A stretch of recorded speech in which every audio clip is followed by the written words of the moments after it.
Good morning. সকলোৰে দিনটো সুন্দৰ হওক, সুখৰ হওক তাকে কামনা কৰিছোঁ। আজিতো নৱমী হয় ন? সকলোৱে বাৰু পূজালৈ অকণমান গৈছেনে? যাব, মনটো শান্তি পাব। একেবাৰে বহুতেই হয়তো জুবিনদাৰ কাৰণে বহুতে ভাগি পৰিছে ন? মই ভাবোঁ অকণমান ওলাই যাবচোন, মনটো বহুত শান্তি পাব, মাৰ ওচৰত প্ৰাৰ্থনা জনাব। আচলতে এই চাওঁতেতো কালি অষ্টমী গ'ল, আজি নৱমী পালেহি ন? আৰু এইকেইটা দিন ইমান ষ্ট্ৰং দিন। এই দিনকেইটা বাৰু আপোনালোকে ধুনীয়াকৈ পাৰ কৰিব পাৰিছেনে বাৰু? পুৱাতে নিজক অকণমান টাইম দিছেনে নাই বাৰু? এইকেইটা দিন বহুত পাৱাৰফুল দিন দেই, মনত ৰাখিব। মই নিজেও যিখিনি কাম কৰিবলগীয়া আপোনালোকক সদায় কওঁ, পুৱাতে সোনকালে উঠি মই মেডিটেশ্যন কৰোঁ, গৰম পানী খাওঁ। আপোনালোকে চাগৈ কৰিলে ন? কিন্তু কৰিব, কেতিয়াও মিছ নকৰিব।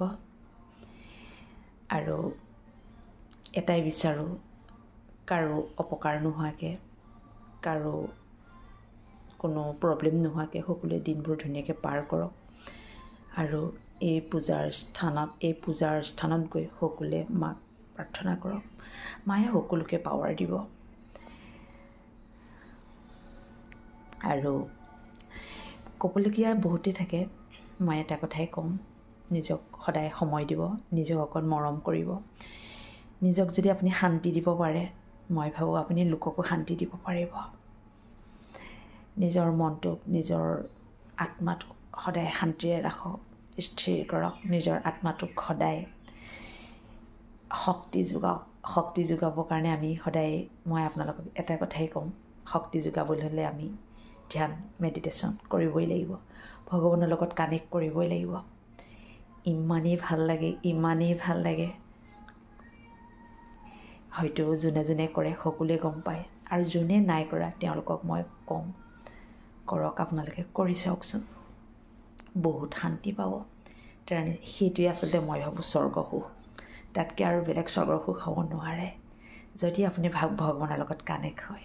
আৰু এটা কথা কওঁ ন, বহুতেই কয় ন, অকলশৰীয়াকৈ যদি থাকিব পাৰে, অকলশৰে যদি জীৱনটো বহুত পৰিস্থিতিৰ পৰা যদি আঁতৰাই ৰাখিব পাৰে, শান্তিত থাকিব পাৰে, হয় কথাষাৰ নোহোৱা নহয়।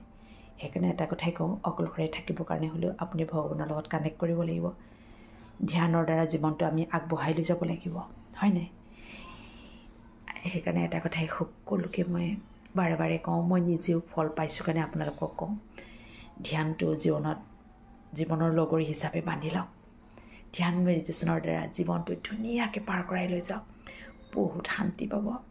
যদি আমি ইয়াত যদি এটা কথা কওঁ, শান্তি দিব পাৰোঁ, সুখ দিব পাৰোঁ, প্ৰেম দিব পাৰোঁ, তাতকৈ আমাক কি লাগে ন?